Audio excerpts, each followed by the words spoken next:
काँग्रेसचे कुठले नेते भाजपात जाणार आहेत ते विखे पाटलांनी जाहीर करावं असं आव्हान खरं तर काँग्रेसचे नेते अशोक चव्हाण यांनी राधाकृष्ण विखे पाटलांना दिलंय। विखे पाटलांनी असं गुपित ठेवू नये असं देखील चव्हाण म्हणतात।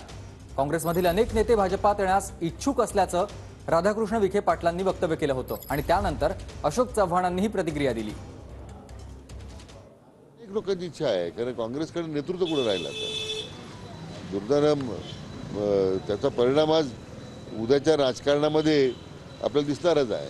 नेते लोक एकत्र आले वाटाघाटी करायला, त्यांच्यामध्ये चर्चा काय, वाटा कोणाला आणि घाटा कोणाला, न कार्यकर्त्याची चिंता आहे ना त्यांना पक्षाची काही चिंता आहे। मला वाटतं काँग्रेसचे कार्यकर्ते संपर्कात आहेत, लोकसभेच्या अशा निवडणुका जाहीर होतील, अनेक चांगल्या बातम्या आपल्याला ऐकायला मिळतील। त्यांनी सापडण्या इच्छुक आहेत।